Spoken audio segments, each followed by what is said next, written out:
Hey fellas, since my nephew is visiting again and he's currently lying down, I'll give you like a nice simple feel for the day on a couple subject matter that I've cropped up. So I think I'll start with Star Wars Visions, which started streaming yesterday on Disney Plus. It's an anime anthology which features at least 9 different animation studios in distinct styles, all set in the Star Wars universe, and I definitely am liking this approach. It definitely feels pretty natural, all coming full circle, as it were, given how the saga has drawn heavy influence from the beginning of course, Star Wars films, and the Hidden Force in particular. Like the first segment definitely highlights this where it's a CG anime short where it's mostly in black and white, apart from like the blasts of the stormtroopers' weapons and the lightsabers when the Jedi are found out, as well as Sith hiding among them. I even like the whole little detail like faking the film grain the medium was required. A second, Tatooine Rhapsody, which is about an English rock band whose frontman and may have been a Padawan at one point, right? And definitely doesn't explicitly make clear or not that it was whether or not the events actually happened or just a song being sung by them.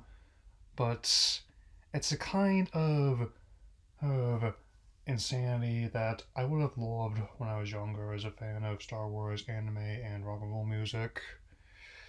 And what I finished on the third one was the Twins by Studio Trigger, which celebrated the 10th anniversary. It isn't much that same spirit as other works, especially with how two twins are born into the dark side of the Force, whereas one became a Sith Lord, the other joined the rebellion, maybe the resistance, depending on what the chronology is, and it's basically at the point like the other ones. Like, I'm not getting too into the discourse about the current state of affairs, nor what George's ex has to say about the Phantom Menace. Let's just say it's not my first rodeo, but it's still the same point where basically they say this is acceptable, that is not, but they more or less give the writers enough clout scope they want after that. I'm just kind of like experimentation continuing, to be honest, like how, like, with both versions of Clone Wars, Rebels, Resistance, Bad Batch, it's a Space Force and stuff, Mandalorian, so it's going to be continuing into Book of Boba Fett. And it's those aspects also being Solo, as well as making that bit of a heist film, Rogue One playing more like a war movie, then a space opera, and so on and so forth. Whatever they have planned for the next movies in the future, I would be eager to see it, as with the Obi-Wan spinoff. On that note, Pokemon Evolutions Chapter 2, the Eclipse is streamed on their official YouTube channels, which is set in the Sun and Moon verse, and I actually kind of interesting that it has elements from both the main Generation VII games as well as Ultra. And even my associates had kind of getting a bit huffy the other day about some of the changes made. I actually don't mind. I actually viewed Ultra sort of retelling of the original Sun and Moon, much like with Mario Galaxy 2, who being something of a retelling the first game, but in perspective. I mean, looking at it as like a what if scenario, like how, and even though my favorite version of Lily's still the main anime, I think the way that it pictured her in this short actually works to its favor, and also they found a way to who get around the whole son of the protagonist one. It's actually not different in the games how it approach like how even like the other characters speak, but they treat the player characters kind of like a cipher, so anyone could put themselves in their stead, which I actually think is pretty effective, and in some cases actually works a bit too well. I mean, I'm not sure how the other skits are going to play out, but again, animation is always fantastic. I'm liking how they made use of the setting, and even though we don't actually see the throwdown with Necrozma, given the celebration, the stare, I kind of guess they won. But that doesn't bother me too much. All I need is like the imagination of a 10-year-old, or with like a big bowl of Lucky Charms in front of them, and the rest basically writes itself. Yeah.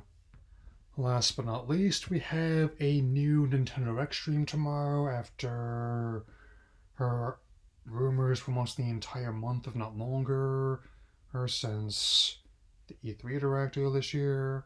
Well, the rumors were true. I only really skimmed the leaks, so I don't really pay that much mind. I had to make clear that I'm no quartermaster, I'm just a guy with a webcam and a lot of extra time, emphasizing that I am not liberty to confirm or deny anything until the powers that be say so.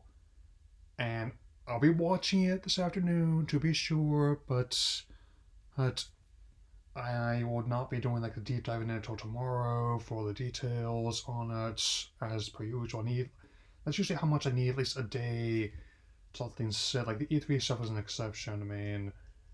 I mean, as was some of the other videos I've done. Sometimes I do more than one in a day to compensate the fact that I'm not uploading certain days. I might be taking part in this blackout on November 10th for starters, but that's not fun. That's kind of fine. I still want to be finished my Pixar Marathon. I've got at least, say, the first quarter of my Finding Nemo script put out in my head. But that's basically how I operate. Right.